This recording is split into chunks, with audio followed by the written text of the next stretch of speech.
We're back and we're here for some tastings. Yeah. Yeah. Grand entry. It's been a while.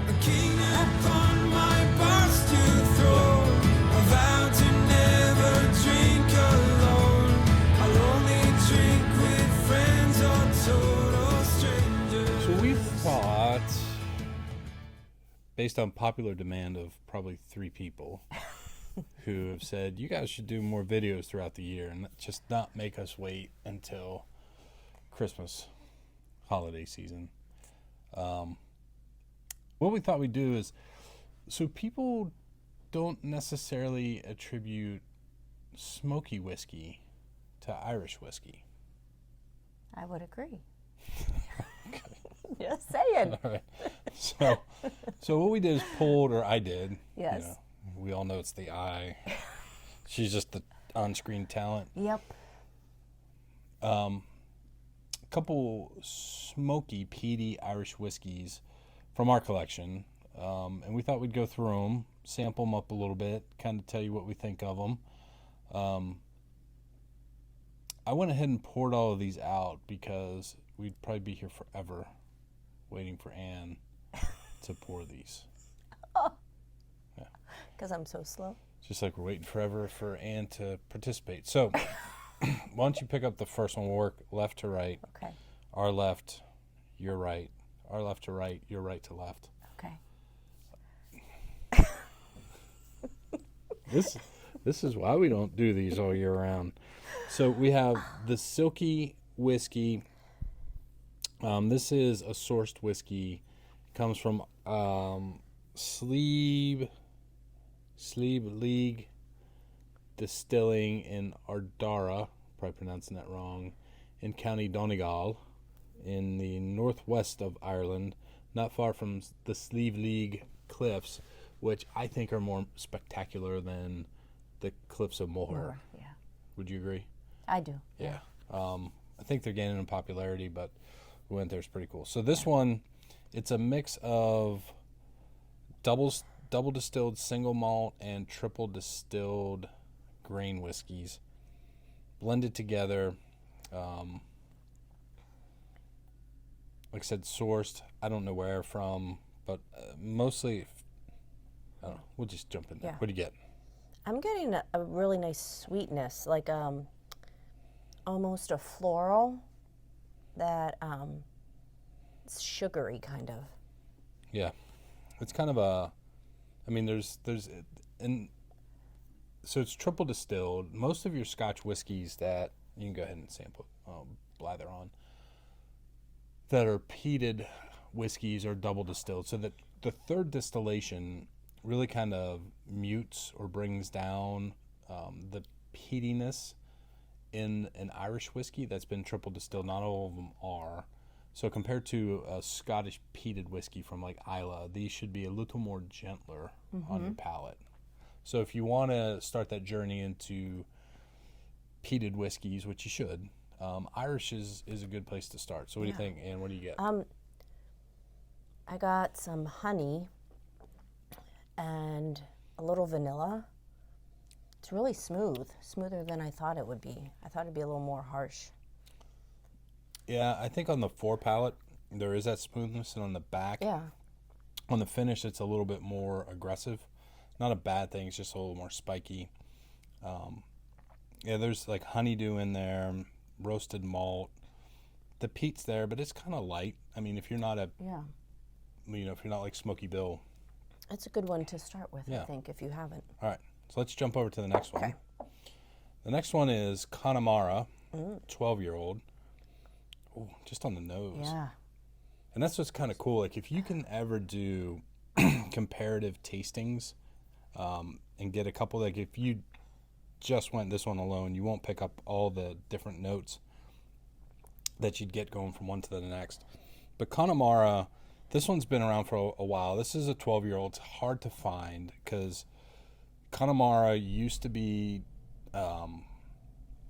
distributed, I don't know, it was part of the Kilbeggan line, and then Kilbeggan got it from Cooley, which Cooley's no longer making their own whiskey. Cooley was a big distiller in Ireland and probably up to like the mid to early 2000s. And then it was run by, I think, Jack Teeling or John Teeling. And then those are now his sons now run Teeling, which we'll get Yep. to. So his dad and the boys. Here in a second. But you can find regular Connemara on the shelf pretty easily. The 12-year-old's hard to find. There's a cask strength one that's even more difficult to find. And there's rumors that there's a 21-year-old. I've never seen it in the wild. I'd love to get my hands on it. But the basic Connemara is pretty good, but this is a bit of a special one. So I got some orange, like the outside, like when you smell a orange rind, and then it sweetens up a little bit, and then just a really light layer of smoke for me at the end. Yeah, this one, there's a little bit more gentle. tartness to it, but at the same time, it's got like almost like a candied or sugared, I almost going to say lemon. Yeah. The nose on this one is a little bit more rich and decadent, but the finish on this is a lot lighter than the Silkie. Yes. Oh, by the way, the Silkie, for all of you who are wondering, what is a Silkie? It's not a pair of underwear or a necktie or a negligee. It is Irish folklore for a seal that, when it comes on land, turns into a beautiful woman. Oh. There you know. That's what happens when you get into the whiskey in County Donegal. All That's right. what you learn.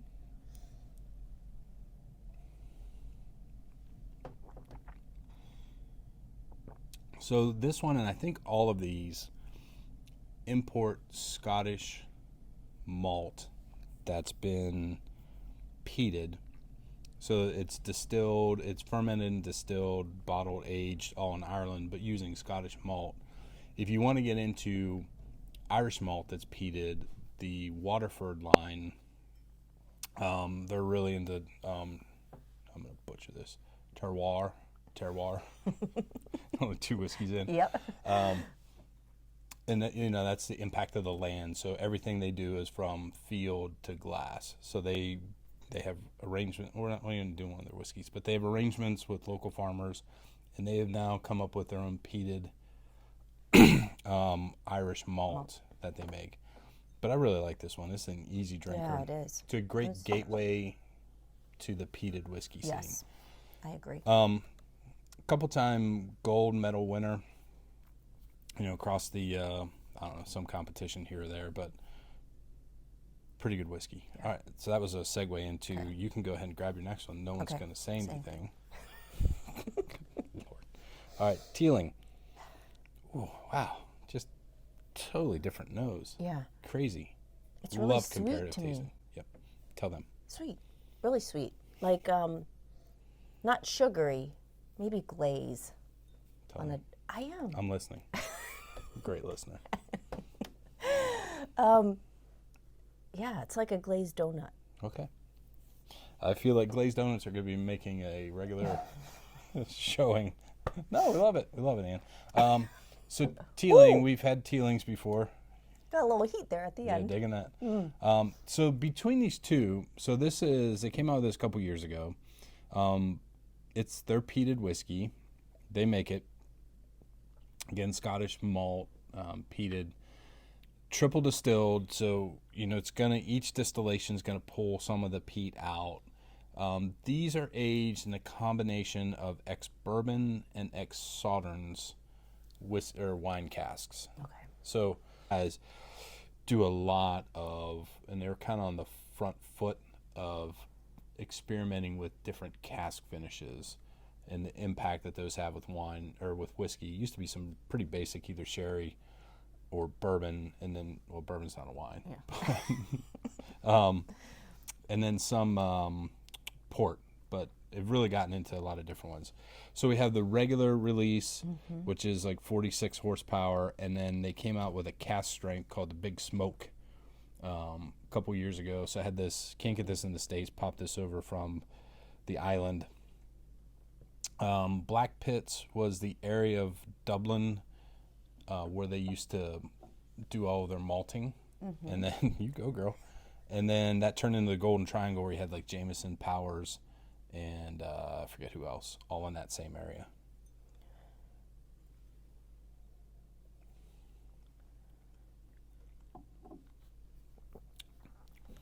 So that's a little bit. There is a little bit more heat. That one's mine. I know, it's just smelling. Why can't you do yours? Well, because that was that one. No, that's this one. Okay. So that one's yours. So there you go. All right. Sorry. Yeah. The nose on this is like, there's like an underlying. This is more of like a tropical fruitiness. Yeah, it's lighter. And then this one has like this butterscotchy earth note to it. Yeah, I got I don't know, it's not smoky, and it's not pepper. It's like in between the two. Oh man, that one has like a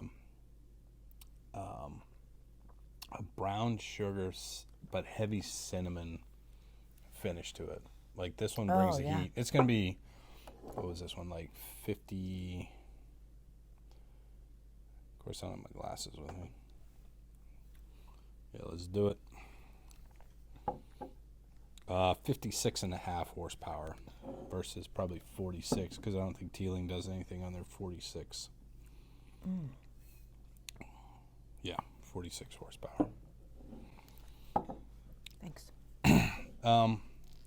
This one, obviously the higher proof. Yeah. The smoke lingers longer than any of them.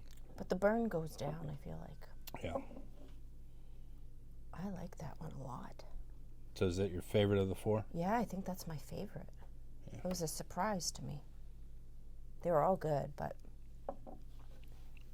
how about you? Still deciding. Yeah, I think if this one wasn't here, yeah, this has the most. So we'll take the cast strength out of the equation. Yeah. This one has the most like ashiness to the smoke. Yeah. But there's also like a heavier barbecue note to this. And those of you who are Peat Heads know that certain Isla scotches that we have over here, some are known more for their barbecue brisket notes, and others are like iodine, camphor, Band-Aid, rubber tire, all wonderful. Fantastic. So I forget where I was going with that. So this one's like amped up a little bit, but it's more complex. Like this is kind of like a 3-note, like 3 chords in the truth, where this one, you know, there's some overdub or something going on there. I'm not a musician, obviously. The Connemara 12 is just like, I mean, it's the elegance of the peated whiskeys, right? It's just, it just flows right in there, right? Like it's, you want to use your hands like this. You don't want to, it's like elegance. The Silkie is kind of in between. Like there's probably some sherry cask influence looking at the coloring, unless they added some E150. It's obviously, I mean, we've enjoyed it. Yeah, I mean, it's a great winter whiskey. It's like $30, so 35 blend, you know, so it's going to be a little bit going on. You get the grain notes in there. I mean, if you can't find this one, you know, I don't know. Between the two, they're about the same price. If you could find the Connemara 12, I guess it all depends on what you're looking for. More of a tongue kicker or, you know, elegance. So. Or somewhere in between. Somewhere in between. Yeah. But yeah, the Big Smoke. Yep. Big Smoke. Big Smoke. Yeah, Dublin used to be known as the Big Smoke. Yeah. You hear, you know, out in the country, they talk about the Big Smoke still. Yes, Pittsburgh was the original Big Smoke. But yeah. But yeah, all right, so cool. I don't know if this is a good video or not, but you know, we thought we'd fire one out there, see if like 18 people look at it, watch it. Cool. You know, if not, you never know. You never know. But yeah, in the next couple days, we should have our tasting video coming out for the bottle shares for St. Patrick's Day. Yeah. So coming fast. I don't know if y'all like these videos and you want us to do one every once in a while, because we got the day jobs. Yep. Hard to believe we're not at the influencer level yet that we can quit our day jobs. We're trying. Yeah, drop drop some comments down below, and I don't know, maybe we'll do a couple throughout the year. Yeah. But for those of you who are calendar members, it will be coming up soon, like probably in the next few months. So be thinking about it if you want it. Same as last year. Sinners will get first crack, then Saints, and then alumni. Yeah. To the calendar. So I hope you're all doing well. Annie, you want to toast us out? Sure. May your, I don't know if I can remember. May your heart stay young, the whiskey be bold, the cork loose, and the adventures bold. Damn, girl. Woo! That's been It only like took 2 months. See you in a few days. Yep. Cheers.